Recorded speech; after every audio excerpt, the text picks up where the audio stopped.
Welcome in, survivors. Today we'll be going over what the dev team has been doing this week to prepare for the release of the 0.023 update, which has mainly been optimizations and bug fixes in lieu of new features. First of all, we still have no date for release other than soon, and there will likely be no more hotfixes for 0.022. All the changes I'll talk about today won't be in any hotfix for 0.022, but are currently on the experimental branch and will be in the 0.023 update. So let's start off with what we can see.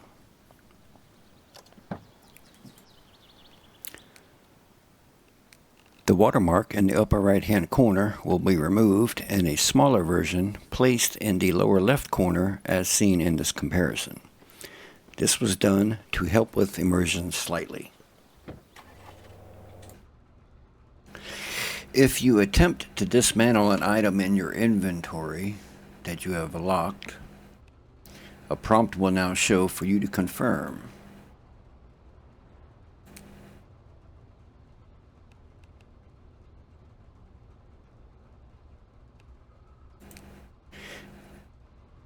Any item not locked will not show the confirm prompt and will dismantle immediately.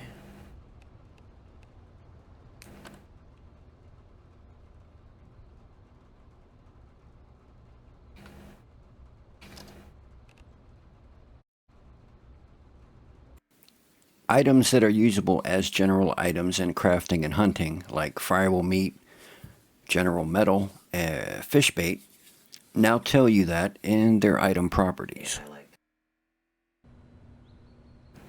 Buttons have been added to the bed menu to be able to delete spawn points you no longer need.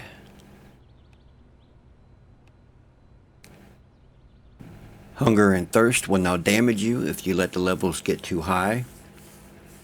This was actually a bug where hunger and thirst did nothing at all and has been going on for a while and has never been reported.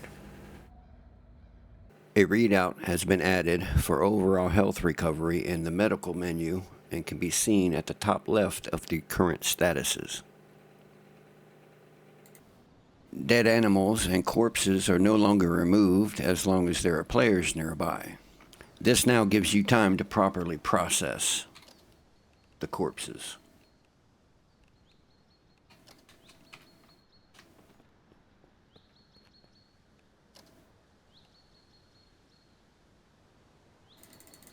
There has also been some new stat book and magazine art added by Mood. The following changes are not readily visible, but are more of a behind the scenes in the name of optimization and performance.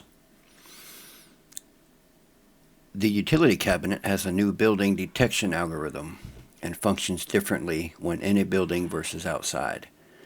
Smaller buildings will have the utility cabinet radius utilize the building size, and the algorithm for building detection has been altered to be more stable and fast. The third-person camera has been smoothed slightly. An old bug has been fixed where there was an invisible post on the railroads that would stop your car when driving.